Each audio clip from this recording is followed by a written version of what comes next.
हाय, मैं राधा सिंह अपने ऐप में आपका वेलकम करती हूँ अपने चैनल पर। और आज मैं फिर से बीएड फर्स्ट ईयर का नेक्स्ट चैप्टर लेके आई हूँ। जैसे कि first, second and third chapter complete हो चुके हैं। आगे के क्वेश्चन मैं आपके लिए लेके आई हूँ। बहुत ही इम्पॉर्टेंट क्वेश्चन है, आप इनको ध्यान से सुने। बस सुनना ही है, एक बार, दो बार, तीन बार, जितनी बार इच्छा उतनी बार सुने। बस सुनने से ही लर्न हो जाता है और पेपर में आपको हेल्प मिलती है। आज का क्वेश्चन है 5th नंबर। किसका यह दृढ़ विश्वास था कि शिक्षा के द्वारा ही किसी भी समाज का विकास किया जा सकता है? ये एडम का था कथन। किस गवर्नर जनरल ने एडम को बिहार तथा बंगाल में शिक्षा की स्थिति का सर्वेक्षण कार्य सौंपा था? लॉर्ड विलियम बेंटिक ने।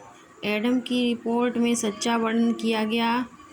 तत्कालीन भारतीय शिक्षा पद्धति का भी किया गया। भारतीयों की शिक्षा प्रति प्रेम का किया गया। तत्कालीन भारतीय शिक्षा व्यवस्था का भी उसमें वर्णन किया गया।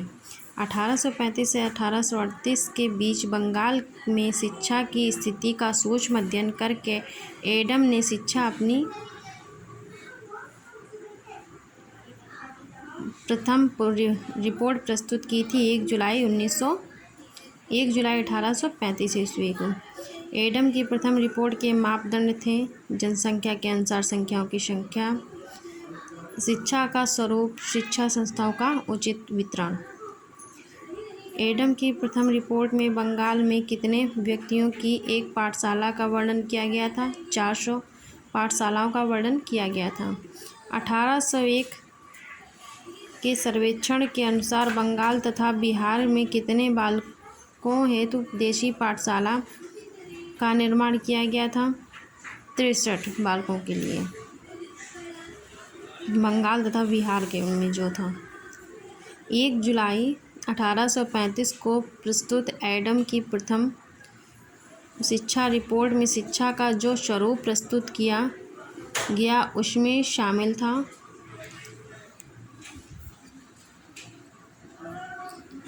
प्राथमिक पाठशालाओं में 5 से 6 वर्ष की अवस्था से छात्र शिक्षा प्रारंभ करते थे और 10 से 11 वर्ष की आयु तक पढ़ते थे। अंगुली की सहायता से रेत पर अक्षर बनाना सिखाया जाता था। रेत के पश्चात आटे पर तथा ताड़पत्र पर स्याही से लिखना सिखाया जाता था। इस तरह की पहले की शिक्षा थी। शिक्षा पर एडम ने अपनी दूसरी रिपोर्ट 18 दिसंबर 1836 ईस्वी में प्रस्तुत की थी। 23 दिसंबर 1836 ईस्वी में। शिक्षा पर एडम की दूसरी रिपोर्ट किस जिले में किए गए सर्वेक्षण पर आधारित थी? नेटोर। एडम के अनुसार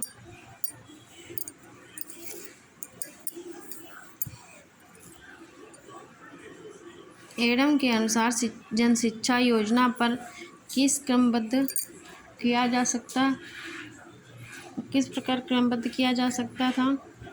भारतीय भाषा साहित्यों के माध्यम तथा ज्ञान विज्ञान का अध्ययन किया जा सकता था। भारतीय भाषाओं के माध्यम से ही करवाया जाए। निष्पंदन सिद्धांत को लागू न किया जाए। कृषि प्रधान हेतु देश के होने के कारण यहाँ कृषि शिक्षा की व्यवस्था की जाए। इस तरह से क्रमबद्ध किया जा सकता था।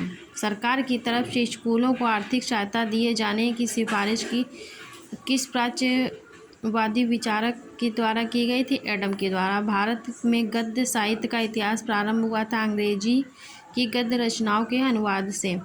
भारत के लेखक में निबंध लिखते समय अनुकरण किया गया पाश्चात्य विचारधारा का, पाश्चात्य विषयों का, पाश्चात्य शैली का, इन सभी का अनुकरण किया गया था भारत के निबंध लिखते समय। भारतीय साहित्य में एकांकी का विकास परिणाम था पाश्चात्य प्रभाव का। एडम से प्रतिवेदन का प्रथम भाग संबंधित था शैक्षिक आंकड़ों के संकलन से। आज के हमारे क्वेश्चन 5th चैप्टर के कंप्लीट हुए। आगे के चैप्टर के लिए आप लाइक करें, सब्सक्राइब करें, ताकि मुझे पता चले कि आगे के क्वेश्चन आप लोगों को और चाहिए। और ऐसे ही धीरे मेरे सारे पेपर मैं आपको प्रोवाइड करवा दूँगी। थैंक यू, धन्यवाद।